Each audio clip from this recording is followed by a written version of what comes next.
So the government has outlined three main objectives in its 2020 budget statement. Maintaining a fiscal balance, that is reducing the deficit, stimulating growth, and maintaining social welfare. I think on all the three accounts, the government has done a good job.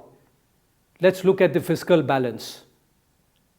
In 2020, the government is estimating that its budgeted deficit will decline to 2.5 billion Omani Riyals. They had budgeted 2.8 billion Omani Riyals in 2019. So that's a reduction of 11%.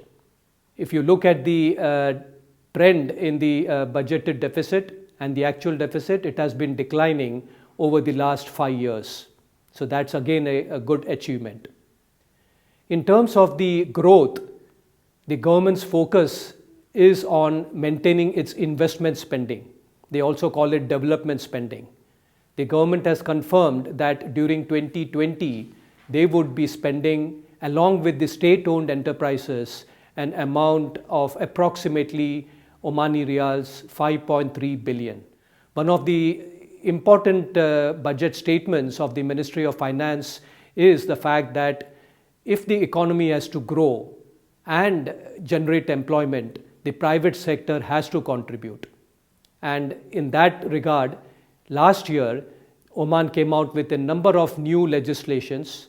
Example, the Foreign Direct Investment Law, which will allow 100% foreign ownership in almost all sectors, the Public-Private Partnership Law, and the Privatization Law.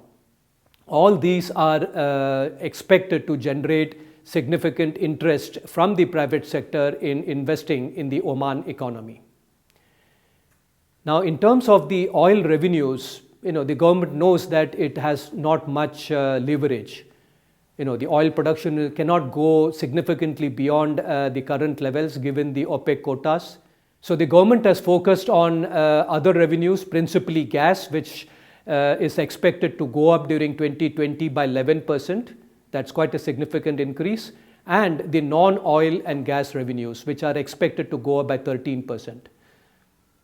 This increase in revenues will be utilized by the government to maintain the social welfare expenditure and ensure that the investment spending continues.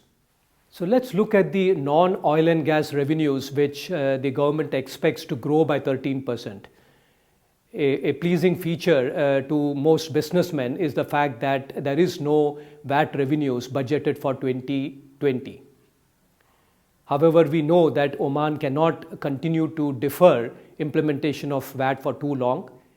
It was only recently that at the World Economic Forum in Davos, the Minister of Commerce and Industry, His Excellency Ali Soneidi, confirmed the government's intention to implement VAT from 2021. So that is going to be a major tax reform.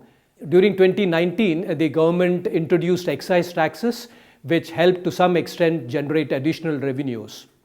If I were to conclude on Oman's 2020 budget, I would say the main feature has been the government's willingness and strong focus on maintaining a fiscal balance, reducing the budget deficit, and stimulating growth.